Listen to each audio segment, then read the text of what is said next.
نبی پاک صلی اللہ تعالی علیہ وسلم نے فرمایا، بخاری شریف میں صحیح درجے کی روایت ہے، کریم فرماتے ہیں اگر تم وہ جان لیتے نا جو میں جانتا ہوں، اگر تمہیں اس کا علم ہوتا نا جس کا مجھے علم ہے، تو فرمایا تم رویا کرتے، تمہاری کیفیات اور ہو جاتی۔ بعض اوقات کچھ لوگ غیر سنجیدگی کا مظاہرہ کرتے ہیں، ہنستے ہیں، شغل بناتے ہیں، بہت سارے کام ایسے ہیں، بہت سارے فیوز و برکات ایسے ہیں جو انہیں ملنے ہوتے ہیں، نہیں مل پاتے، تو وہ غیر سنجیدگی طبیعت کی، لہجے کی غیر سنجیدگی، ان سے وہ فیوز و برکات اٹھا لیتی۔ میں دوستوں سے کہتا ہوں، آپ کسی جگہ محفل میں جاتے ہیں، آپ کسی دینی اجتماع میں جاتے ہیں، لیکن رستے میں اگر آپ شغل کرتے ہوئے جا رہے ہیں، ہنستے ہوئے جا رہے ہیں، آپ نے کیا فائدہ حاصل کیا؟ آپ جہاں بھی جا رہے ہیں، موبائل آپ کا آن ہے، موبائل دیکھ رہے ہیں، موبائل چلا رہے ہیں، موبائل ہی چل رہا ہے، تو آپ نے کیا سنجیدگی حاصل کی؟ پایا کیا؟ ہر کام صرف موبائل کے سٹیٹس کے لیے کیا ہے؟ تم اگر وہ جان لیتے جو میں جانتا ہوں۔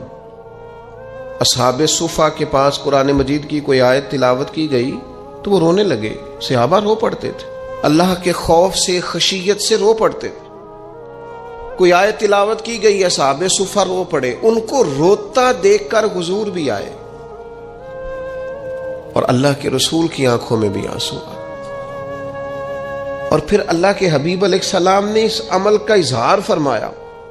حضور فرمانے لگے، جو آنکھیں رب کے خوف سے آنسو بہاتی ہیں نا، ان کو اللہ پھر دوزخ پر حرام کر دیتا ہے، پھر وہ جہنم میں نہیں جایا کرتا، وہ اللہ کے خوف سے چھلک پڑی، جذبات ابل کر باہر آ گئے۔ سعادت مند لوگ ہوتے ہیں، سعادت مند۔ نبی پاک علیہ السلام نے فرمایا، ترمذی میں موجود ہے، حضور فرماتے ہیں 3 باتیں خوش بختی کی علامت ہے۔ یا رسول اللہ صلی اللہ تعالی علیہ وسلم کون سی؟ تو ایک تو حضور نے فرمایا اللہ سے ڈرو، اور دوسرا فرمایا بلا وجہ اپنے گھر سے نہ نکلو، اور تیسرا فرمایا اپنے گناہوں پر رویا کرو۔ اگر تمہیں رونا آ جاتا ہے تو یہ سعادت مندی ہے تمہارے لیے۔ مجھے کچھ دوست کہتے ہیں مجھے غصہ بڑا آتا ہے، تو میں کہتا ہوں مجھے بھی بڑا آتا ہے، بڑا آتا ہے، لیکن اپنے گناہوں پر آتا ہے، اپنی غلطیوں پر آتا ہے۔ مجھے زندگی میں جتنا غصہ آیا ہے اپنی کوتاہیوں پر آیا، جہاں جہاں مجھ سے سستیاں ہوئی ہیں مجھے ان پر غصہ آتا ہے، اور جب اپنے آپ پر غصے سے فارغ ہوں گے تو کسی اور پر بھی کر لیں گے۔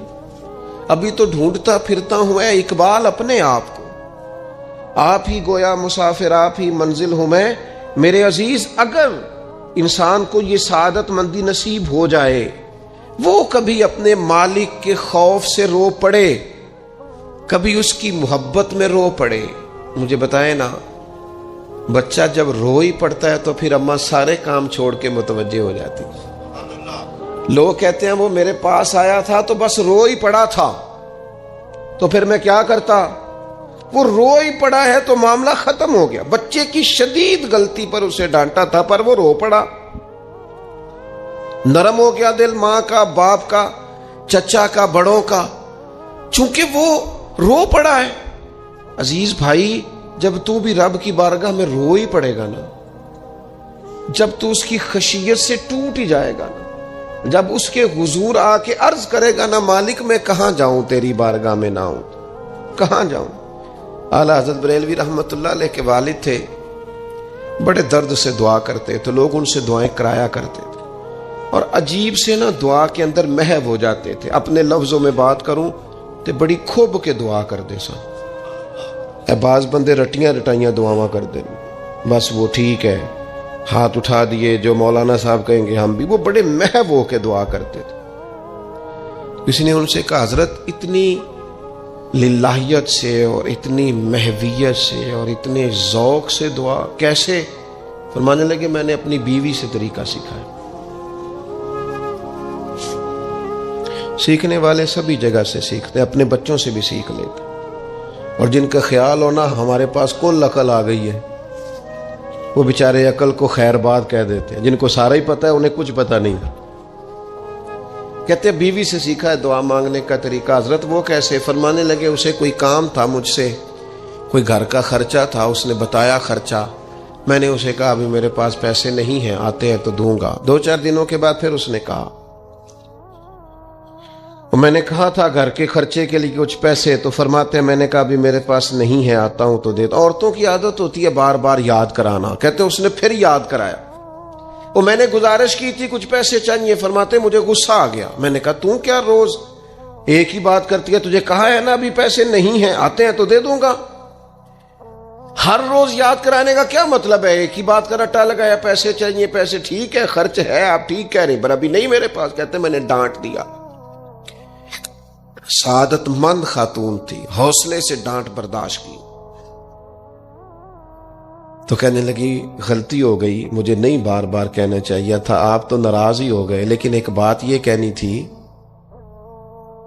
کہ آپ ہی میرے شوہر ہیں، میں آپ سے نہ کہوں تو پھر کس سے جا کے کہوں؟ آپ سے ہی کہنا ہے نا، میرے آپ ہے نا میرے سر کے تاج، تو کس سے اور کہوں؟ میں اور کسی سے کہوں؟ شیخ فرماتے ہیں میرے ہاتھ میں کچھ چیز تھی، ہاتھ کانپا، وہ چیز گری، چھم چھم میرے آنسو ٹپکے،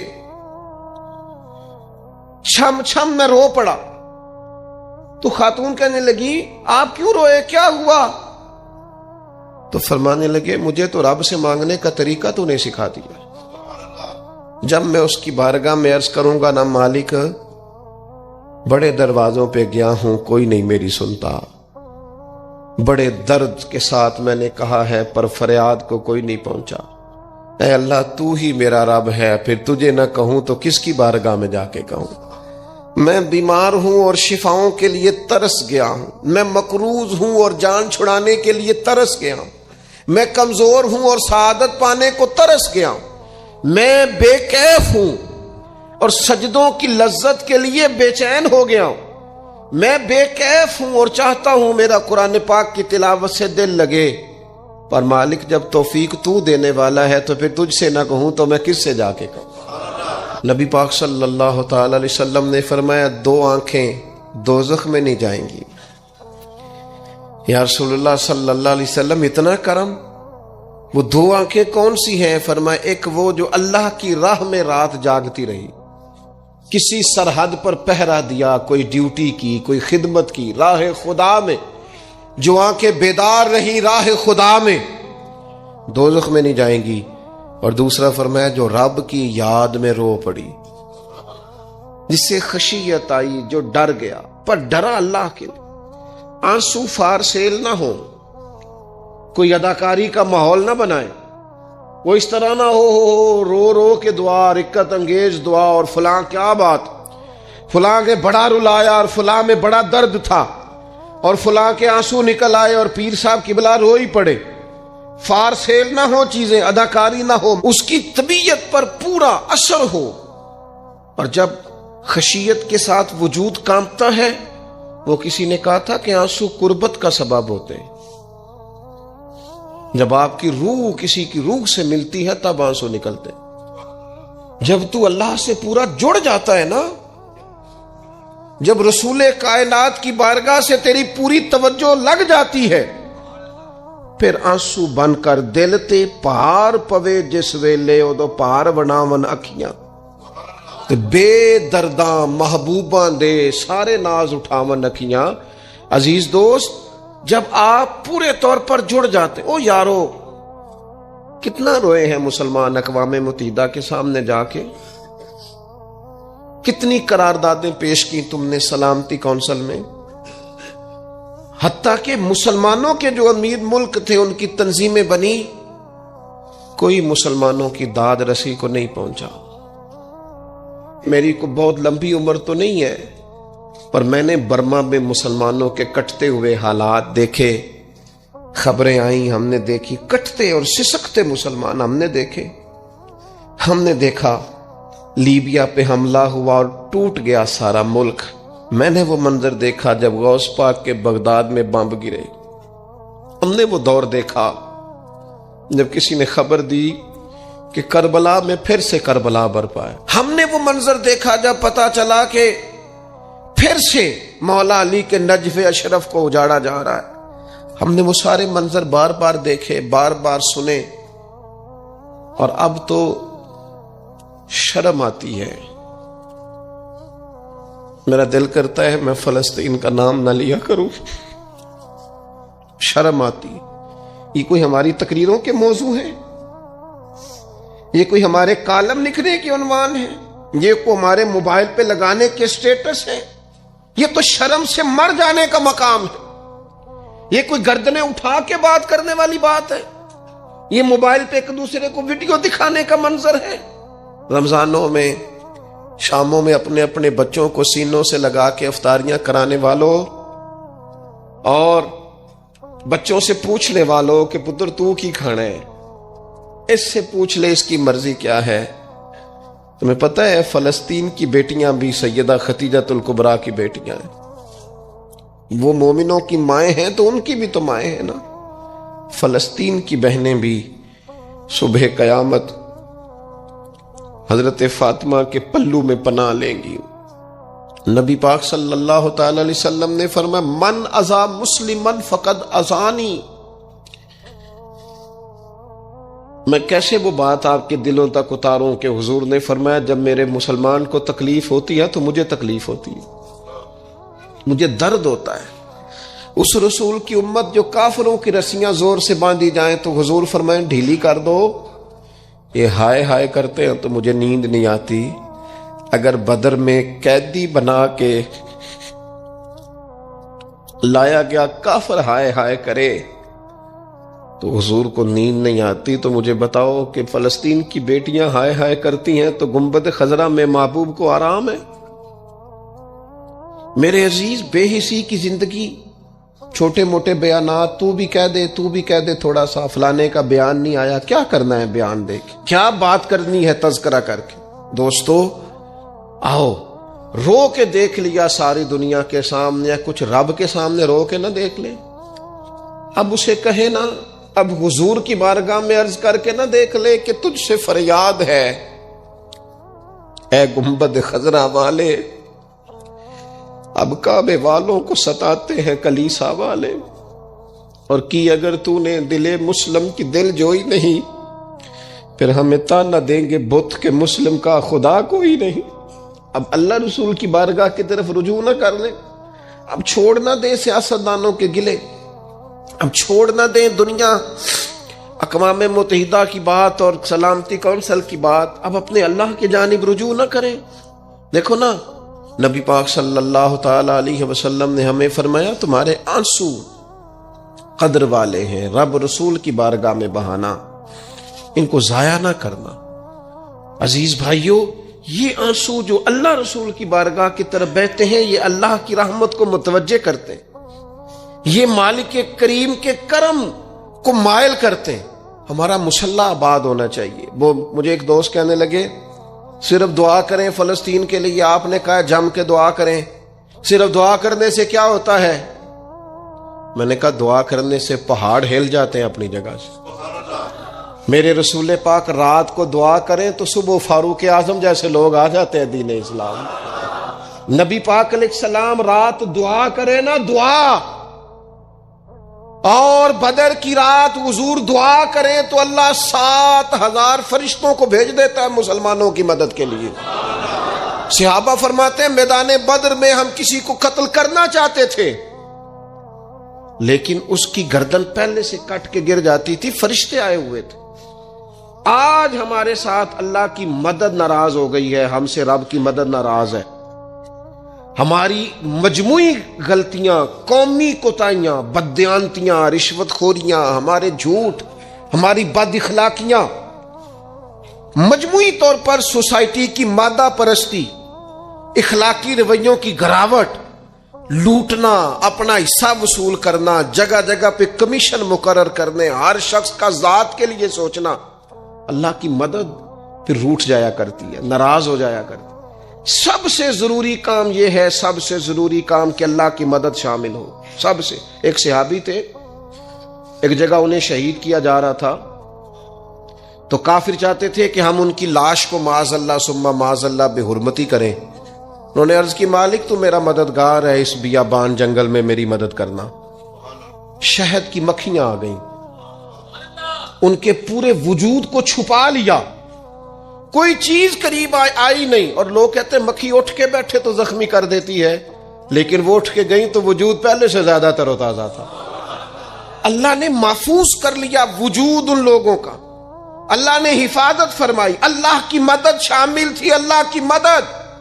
ایٹم بم تم نے بنا لیے، ہتھیار تم نے سجا لیے، دولتیں تم نے جمع کر لی، بڑے بڑے تم نے ادارے قائم کیے. اب ایک کوشش اور بھی کرو، رب رسول کی بارگاہ میں رو تاکہ تمہیں اللہ کی مدد بھی ملے، تمہارے اندر حوصلہ بھی پیدا ہو، تمہارے اندر شعور بھی بلند ہو، اپنی ذات سے اٹھ کر سوچنے کی تمہیں طاقت بھی میسر آئے. میرے عزیز، اگر اس کی بارگاہ میں رونا آ جائے نا، اس کی بارگاہ میں اسے منانا آ جائے، تو پھر تو کیفیات ہی کچھ اور ہو جاتی ہیں. کتنا کو روئیں بھلا؟ حضور فرماتے ہیں بہت لمبا تم نہ بھی نہ رونا، اگر مکھی کے یا مچھر کے پر کے برابر بھی تمہارے آنسو نکل گئے نا. میں اب اس سے زیادہ کیا آپ کی بارگاہ میں بات عرض کروں. حضور فرماتے ہیں ایک مکھی اور مچھر کے پر کے برابر بھی تیری آنکھ سے آنسو نکل آیا، شرط یہ ہے نکلے ریاکاری کے لیے نہیں، نکلے اللہ کی رضا کے لیے، اس کی خشیت میں نکلے. فرمایا اگر مکھی کے پر کے برابر بھی تو رو پڑا تو اللہ تعالیٰ تیرے لیے دوزخ سے آزادی لکھ دے گا.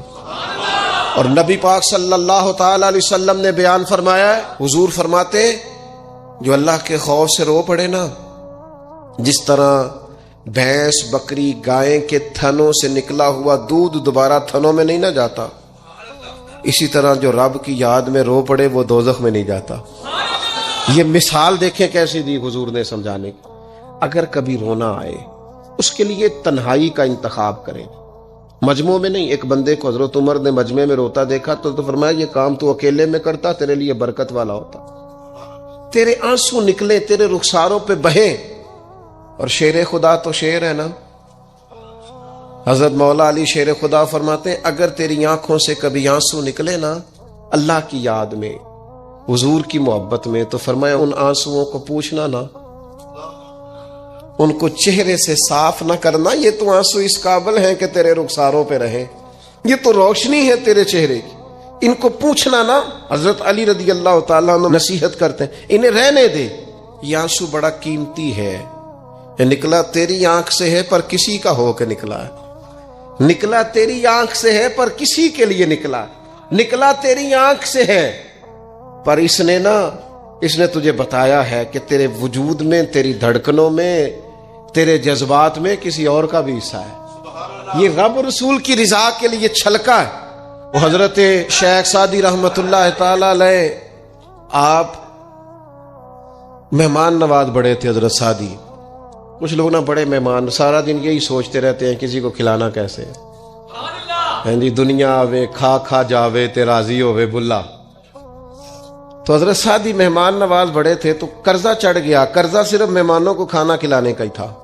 تو ایک دن سارے ہی قرض کھا کے بیٹھ کے کہنے لگا بابا پیسے دیں گے تو جائیں گے، پیسے رکھ. سب جھگڑا کر رہے ہیں. تو حضرت سعدی کہتے ہیں وہ مطالبہ کر رہے ہیں پیسے دو اور مجھے ٹینشن ہے، ان کو کھلایا پلایا کچھ نہیں. تھوڑی دیر گزری تو ایک بچہ آ گیا کچھ بیچتا بیچتا. اس نے آ کے کہا نوجوان نے کہ جناب میں مجمع دیکھتے ہیں تو بعض لوگ بیچنے والے آ جاتے ہیں. اس نے وہ چیز بیچنے کے لیے سامنے کی تو کہنے لگا لینی ہے. تو حضرت فرمانے لگے میرے مہمانوں کو دے دو کھا لیں. انہوں نے دے دی. اب وہ کہنے لگا پیسے. تو حضرت بڑے پریشان ہوئے، کہنے لگے بیٹا آپ بھی بیٹھ جائیں، یہ بھی سارے پیسے لینے ہی آئے ہیں، ان کو ملیں گے آپ کو بھی مل جائیں گے. تو وہ نوجوان رو پڑا.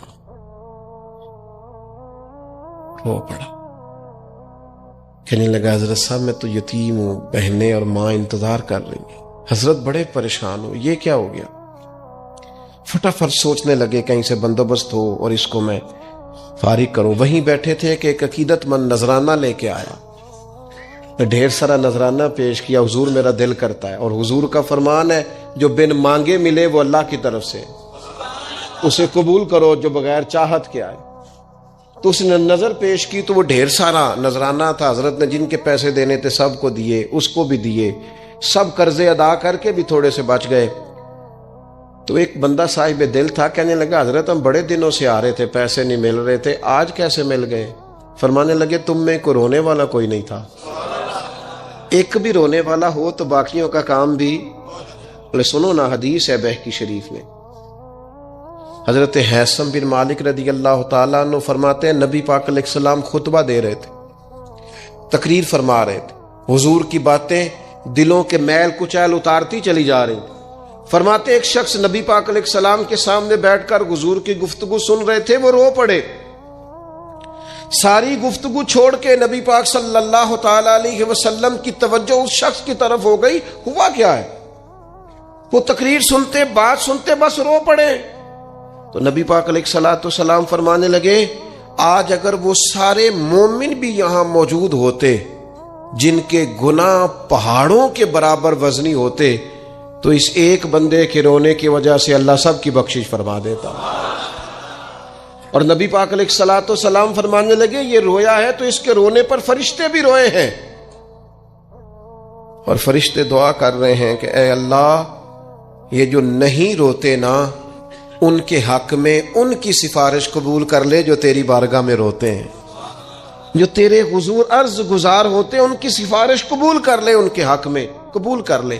وہ بڑا رو لیا ہے فیکٹری کے مالک کے سامنے, بڑا رو لیا امیروں کے سامنے, مالداروں کے سامنے, تگڑے رشتہ داروں کو مائل کرنے کی بڑی جد و جہد کر لی. کچھ وقت سحری میں اٹھ کے رب کے حضور نہ روئیں, کچھ وقت سحری میں سجدہ لمبا نہ کریں اس کی بارگاہ میں, کچھ دعائیں اس کے حضور نہ مانگیں. میں کہوں گا ماؤں سے پریشان ہے بیٹے, سحری میں دامن پھیلا دو رب کی بارگاہ میں. میں کہوں گا والد سے سفارشیں تم نے بڑی ڈھونڈ لی, جد و جہد بڑی کر لی, یاروں سے بڑا کہہ لیا کہ بیٹے کو باہر بھیجنا ہے, کوئی کاروبار ٹھیک کرنا ہے, اب کچھ دروازہ اللہ کی رحمت کا بھی تو کھٹکھٹاؤ نا. اور میرے نبی پاک علیہ السلام نے گارنٹی دی ہے, فرمایا ماں باپ اولاد کے لیے جو بھی مانگے اللہ اپنے فضل سے عطا فرماتا ہے. اللہ کی بارگاہ کی طرف رجوع کریں, زیادہ توجہ رب کی جانب, اتنا نہ دوڑیں بندوں کے پیچھے, اتنا نہ منائیں بندوں کو, اللہ کی طرف توجہ, اپنے رب کی بارگاہ میں رونا, اللہ رسول کے حضور حاضر ہونا ہے. آپ دیکھیے کس قدر جم کے صحابہ حضور کی محبت میں آنسو بہاتے. حضرت ثوبان بن مالک آ کے رو ہی پڑے تھے نا, حضور نے خود جا کے پوچھا کیا ہوا, بتانا نہیں پڑا, بس آنسو چھلکے. تو نبی کریم نے فرمایا ثوبان کیا ہوا؟ عرض کی دل نہیں لگتا, یہاں تو پریشان ہوتا ہوں تو زیارت کر لیتا ہوں, تو جنت میں کیسے دل لگے گا. بس وہ روئے تھے نا, حضرت جبریل آ گئے, کہا محبوب رب فرماتا ہے جو اللہ رسول کی اطاعت کریں گے جنت میں بھی اللہ پڑوس عطا کر دے گا.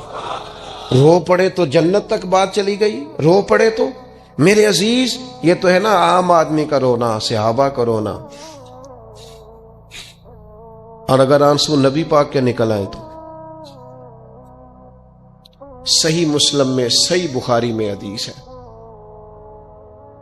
سرکار دو عالم علیہ السلام ان آیات کی تلاوت فرما رہے تھے جو حضرت ابراہیم علیہ السلام کے بارے میں آئیں, جو جناب عیسیٰ کے بارے میں آئیں, جن آیات میں حضرت ابراہیم اور جناب عیسیٰ علیہ السلام نے کہا ہے اللہ بہت سارے لوگ گمراہ ہو گئے, بہت سارے لوگ گمراہ کر دیے گئے, اور جن میں یہ فرمایا کہ یا اللہ جو میری اطاعت کریں گے وہ میرے ہیں, اور جو میری نافرمانی کرے تو ان کے لیے غفور ہے. جب اپنی اپنی امت کے گناہگاروں کا تذکرہ جناب ابراہیم اور حضرت عیسیٰ علیہ السلام جو کرتے ہیں, اور قرآن مجید نے جس کا بیان کیا اس کو حضور نے پڑھا تو نبی پاک کی آنکھوں میں آنسو آ گئے. یہ مسلم شریف, حضور روئے. اللہ کریم نے حضرت جبریل امین کو کہا جبریل جائیے میرے حبیب سے پوچھئے کیا معاملہ ہے. حضرت جبریل آئے, حالانکہ رب جانتا ہے,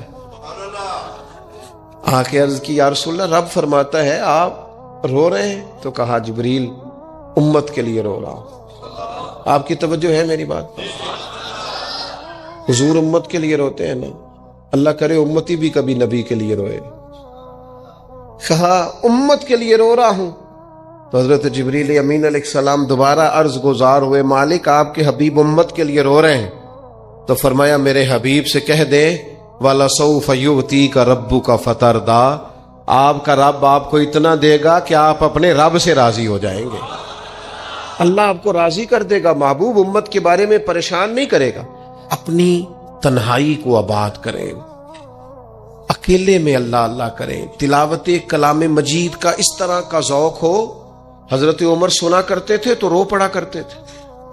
حضرت فاروق اعظم رضی اللہ تعالیٰ عنہ پہلی صف میں قرآن مجید کی تلاوت کر کے روتے تھے تو تیسری صف تک آپ کی ہچکیوں کی آواز جاتی تھی۔ ان لوگوں کا درد ہی سارے کا سارا کتاب و سنت سے، اللہ رسول کی بارگاہ سے۔ ہم نے نا اپنے آپ کو کمزور کر لیا ہے، دنیا داروں کے سامنے رو رو کے، دکھ بتا بتا کے پریشان۔ وہ میرے ایک دوست ہے، ان کی بات مجھے بڑی اچھی لگی۔ وہ کہتے ہیں تگڑے رشتہ دار آتے ہیں نا تو کئی دفعہ میرا معاذ اللہ جھوٹ بولنے کو دل کرتا ہے۔ کہتے ہیں حالات کیسے ہیں تو میرا دل کرتا ہے ان کو کہنے کو کہ تم سے بڑے اچھے ہیں، اگرچہ غریبی ہے۔ کہتے ہیں میں چڑھتا ہوں کہ بندوں کا کیا کام ہے آ کے میرے لیے پریشانی کا اظہار کریں اور کہیں کوئی حکم ہوا تو بتانا، کیا مطلب ہے؟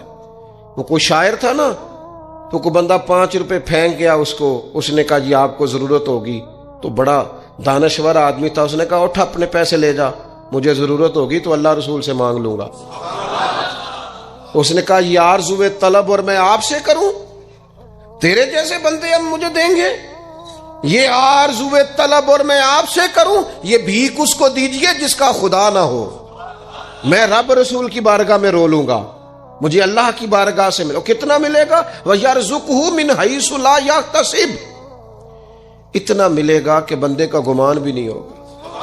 ایک بہت بڑا سیٹھ آ گیا ایک دفعہ ہمارے بزرگوں کے پاس، بہت بڑا مالدار امیر کبیر آدمی، تو حاجدار کے کوٹ میں کہنے لگا مدرسے کا کتنا کو خرچہ ہے؟ فرمانے لگے آپ بات کریں۔ کہنے لگا جی میرا خیال ہے آپ سارا میرے ذمہ ہی لگا دیں، 100 200 400 روپے آپ چھوڑ دیں۔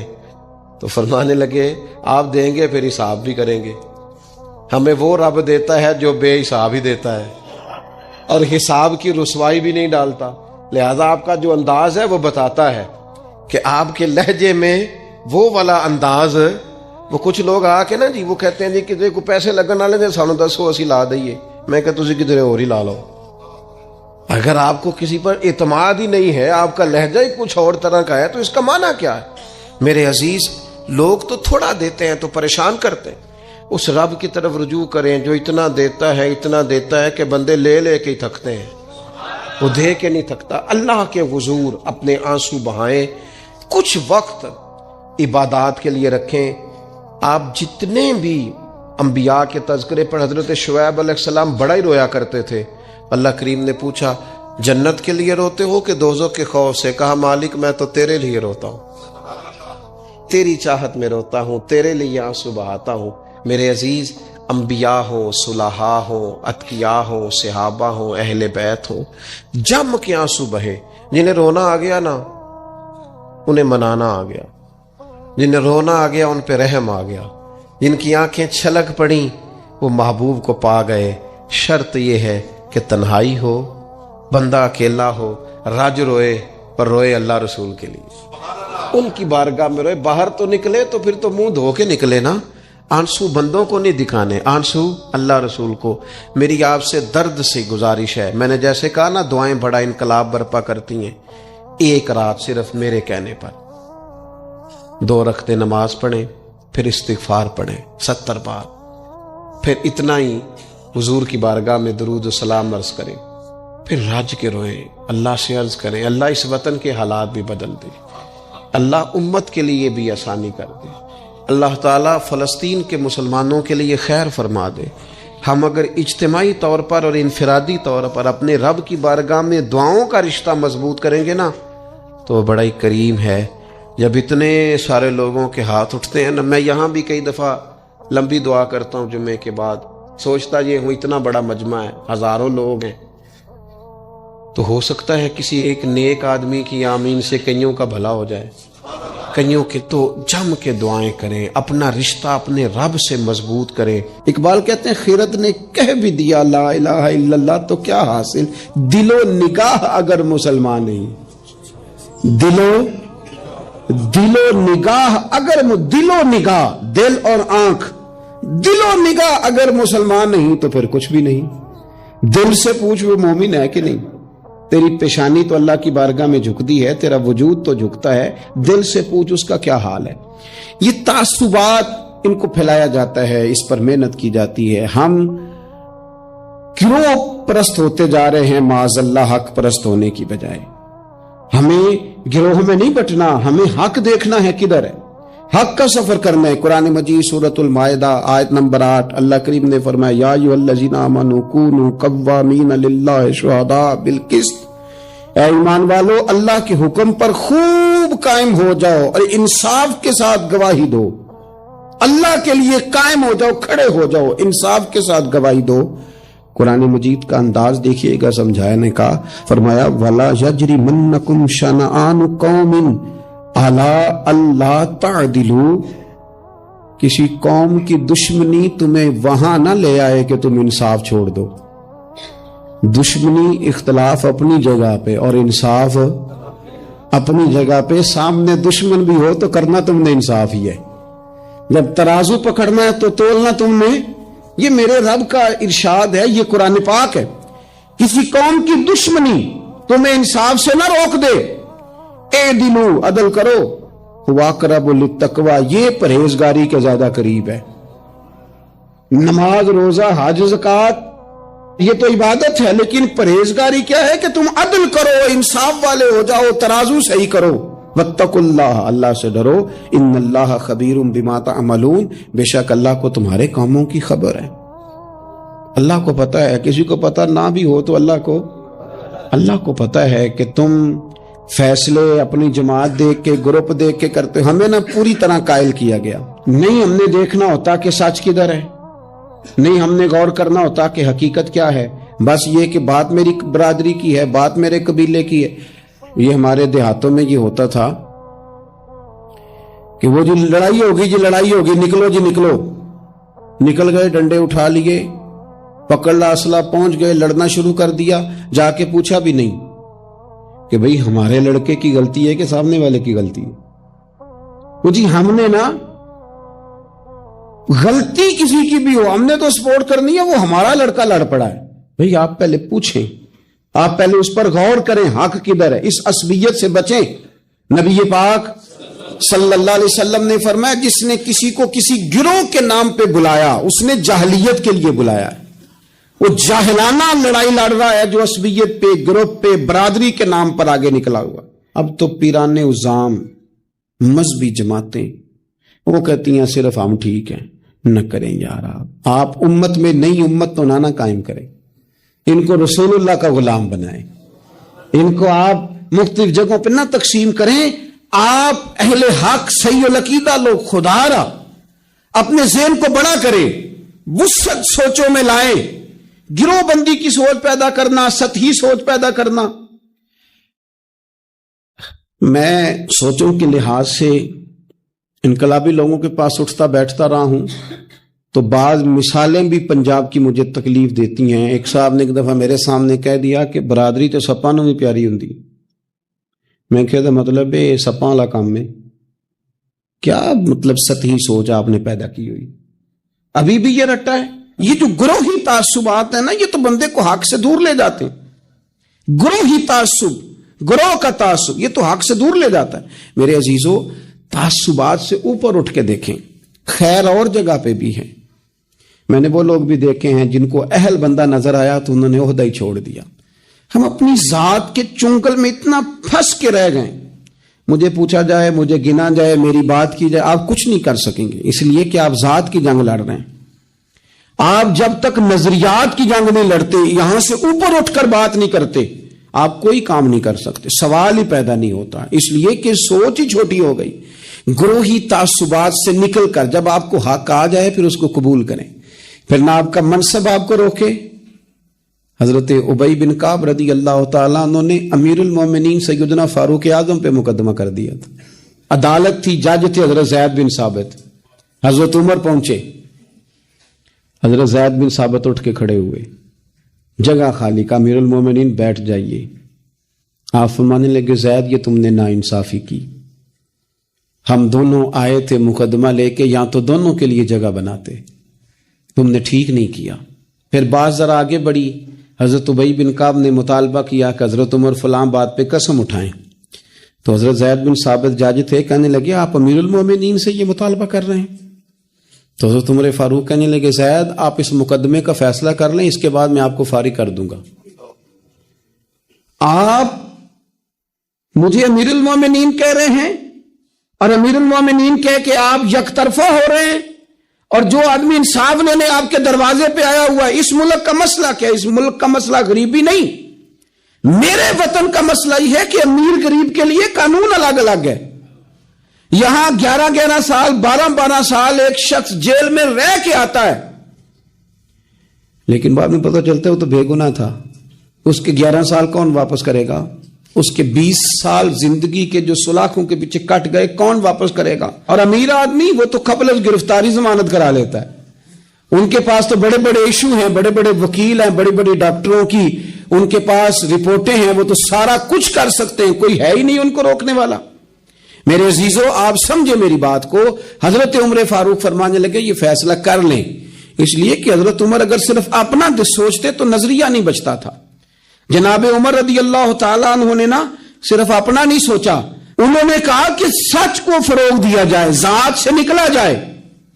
آپ فرمانے لگے تو نا عمر کو کسی اونچی اڑان میں مبتلا نہ کر، عمر کو پتا ہے عمر کیا ہے، اسے وہ دور یاد ہے جب وہ اونٹ چلایا کرتا تھا، لہذا میرے لیے وہی فیصلہ کر جو فیصلہ کرنے کا طریقہ قرآن و سنت نے ہمیں عطا فرمایا ہے۔ آپ نکلیں ذرا ذات پات کے چنگل سے، یہ جو بت پال لیے نا، اقبال کہتے ہیں اگرچہ بت ہیں جماعت کی آستینوں میں، جماعتوں کے بت تو نہ بناؤ، تنظیموں کو بت تو نہ بناؤ، آپ برادری کو بت تو نہ بناؤ، آپ رنگ نسل کو بت تو نہ بناؤ، اگرچہ بت ہیں جماعت کی آستینوں میں، پر مجھے ہے حکم اذاں لا الہ الا اللہ، یہ ٹوٹ جائیں گے لا الہ الا اللہ کی ضرب سے۔ وسیع الظرف، وسیع المزاج بنے، وسیع المشرب بنے۔ آپ کبھی بھی سوچوں کو اتنا محدود نہ کریں کہ آپ کسی ایک ابہام کا شکار ہو کے ہی ساری زندگی گزار دیں۔ کیا مسئلہ تھا عرب کے لوگوں کو؟ مسئلہ کیا تھا؟ صرف اتنا، ایک عجیب روایت ہمیں ملتی ہے سیرت کی کتابوں میں، میرے نبی پاک صلی اللہ تعالی علیہ وسلم نا رات کے وقت پہاڑ کی چوٹی پہ بیٹھ کے قرآن پاک کی تلاوت کرتے تھے۔ حضور نا رات کے وقت قرآن پاک کی تلاوت کر رہے تھے، نبی کریم تلاوت کر رہے تھے، اور جب یاسین والے نبی خود یاسین پڑھے، والضحیٰ والے محبوب جب خود والضحیٰ کی تلاوت کریں، مدثر والے محبوب جب خود مدثر پڑھے، تو انداز ہی نرالو۔ حضور قرآن پاک کی تلاوت کر رہے تھے تو اس تلاوت کی نا آواز گونجی، کہاں تک پہنچی؟ ابو جال بھی کسی جھاڑی میں چھپ کے حضور کا قرآن سننے لگے، سریلی اتنی تھی اس میں، لطف اتنا تھا۔ ابو سفیان بھی آ گئے، کسی جھاڑی میں چھپ کے قرآن سننے لگے۔ اخنس بن شریک بھی آ گیا، تھوڑا نہیں سنا، ساری رات ہی حضور کی تلاوت سنتے رہے، ساری رات تلاوت سن۔ صبح ملاقات ہوگی، تو کدھر آیا تھا، تو کدھر آیا تھا، تو آج کے بعد نہ آئے کوئی بھی، لیکن کہتے ہیں اگلے دن سوئے تو بے چین کیا حضور کی آواز نے، پھر اٹھے، تینوں آ کے پھر مختلف جگہوں پہ بیٹھ گئے، سویرے پھر ملاقات ہو گئی، آج کے بعد نہیں آنا، تو بھی نہ آنا، تو بھی نہ آنا، پر کہاں چین لینے دے حضور کی میٹھی آواز، کہاں چین لینے دے حضور کی میٹھی آواز۔ تینوں پھر اٹھ گئے، کئی دن آتے رہے، ایک دن طے ہوا کہ آج کے بعد بالکل نہیں آنا، جو آئے گا سزا ملے گی، ہو گئی بات طے۔ اخنس بن شریک کہتے ہیں میں سویرے ابو جہل کے گھر گیا، میں نے کہا سن، ایک دن نہیں کئی راتیں تو نے بھی سنا میں نے بھی سنا، دل پہ ہاتھ رکھ کے بتا وہ جو پڑھتے ہیں وہ حق سچ ہے کہ نہیں، کھری بات کر، سنا تو نے بھی سنا میں نے بھی، ساری رات سنا، بتا بات سچی ہے کہ نہیں؟ تو ابو جہل کہنے لگا ایک ایک حرف سچا ہے، ایک ایک بات سچی ہے، تو تم مانتا کیوں نہیں؟ پھر تو مانتا کیوں نہیں؟ تو جو ابو جہل نے جواب دیا، خدا را اس پہ غور کرنا، میری منت سمجھ کر اس بات پہ غور کرنا، او پھر تو مانتا کیوں نہیں؟ تو ابو جہل کہنے لگا ہمارے قبیلے کا اور بنو ہاشم کا، حضور سید عالم کے قبیلے کا شروع سے مقابلہ رہا ہے، انہوں نے اگر لوگوں کو کھانے کھلائے تو ہم نے بھی کھلائے، انہوں نے غریبوں کا بوجھ اٹھایا تو ہم نے بھی اٹھایا، انہوں نے اگر گھوڑا دوڑایا تو ہم نے بھی دوڑایا، پھر انہوں نے دعویٰ کر دیا کہ ہمارے اندر ایک نبی آ گیا ہے، اب ہم کیسے مان جائیں اس قبیلے میں نبی آ گیا؟ پہلے کیا کہہ رہا ہے؟ بات بالکل حق ہے. اب کیا کہہ رہا ہے؟ اس کے کہنے کا مطلب یہ ہے کہ اگر میرے قبیلے میں نبی آتا تو میں مان جاتا. او خدا کے بندو، یہ برادری کا بت، قبیلے کو جو بت بنا لیا معاذ اللہ، وہ تعصب بن کے آڑ بن گیا، گروہ پرست ہو گئے. وہ کہنے لگا اس کا مطلب یہ تھا کہ میرے قبیلے میں ہوتے تو میں مان جاتا. قبیلہ دوسرا ہے. خدا را، ان بتوں کو توڑنے کی ضرورت ہے. کاش ابو جہل یہ سمجھتا کہ یہ تو رب کی تقسیم ہے نا، واللہ یختص برحمتہ من یشاء. وہ کہتا ہے میں جس کو چاہتا ہوں اپنے فضل سے اپنا خاص بنا لیا کرتا. لیکن یہ گروہی تعصبات، قرآن مجید آپ دیکھیں نا تو یہودیوں کے بارے میں اللہ فرماتے ہیں چونکہ تورات میں بھی حضور کی شانیں، زبور میں بھی حضور کی شانیں، انجیل میں بھی حضور کی شانیں، ہر جگہ اللہ نے اپنے حبیب کے تذکرے کیے. رب کریم فرماتا ہے محبوب یہ جو یہودی ہیں نا، یعرفونہ کما یعرفون ابناءہم. قرآن مجید کے الفاظ پہ غور کیجیے. کہا محبوب یہ آپ کو اس طرح جانتے ہیں، اس طرح پہچانتے ہیں جس طرح کوئی اپنے بیٹے کو پہچانتا ہے. جڑواں بچے ہوں نا، جڑواں شکلیں بھی ایک جیسی ہوں تو اور کوئی پہچانے نہ پہچانے، باپ اور ماں پہچانتے ہیں کہ یہ فلانا ہے، اور یہ ان کو پتہ چلتا ہے. کہا محبوب جس طرح یہ اپنے بچوں کو پہچانتے ہیں نا، اس طرح آپ کو جانتے ہیں. لیکن وہ کہتے پتہ کیا تھے؟ وہ کہتے تھے کہ ہم وہ والی وحی مانیں گے جو ہم پہ آئی ہے، جو بنی اسرائیل کے نبی آئے ان کو مانیں گے. یہ چونکہ حضرت اسماعیل علیہ السلام کی اولاد میں سے ہے رسول رحمت صلی اللہ علیہ وسلم، لہٰذا نہیں مانیں گے. وہ جو گروہی تعصب تھا نا، قبیلے کا تعصب گروہی، وہ لے ڈوبا. وہ تورات پڑھ کے بھی، انجیل پڑھ کے بھی، بلکہ وہ لوگوں کو کہا کرتے تھے رسول آنے والے ہیں، رسول آنے والے ہیں، رسول آنے والے ہیں. لیکن حضور آ گئے حضرت ابراہیم کی اولاد میں سے، حضرت اسماعیل کی اولاد میں سے. انہوں نے کہا جی وہ تو ہمارے قبیلے میں ہوتے تو ہم مانتے. میں نے بھی غور کرنا ہے، آپ نے بھی غور کرنا ہے. یہ سوچیں تو یہودیوں کی ہیں کہ فلانا میرے قبیلے سے ہو تو پھر مانتا ہوں، فلانا فلانی جگہ ہو تو. یہ تو سوچ ہماری نہیں، ہمارے اندر کیسے آ گئی؟ ہم نے کس دبدبے سے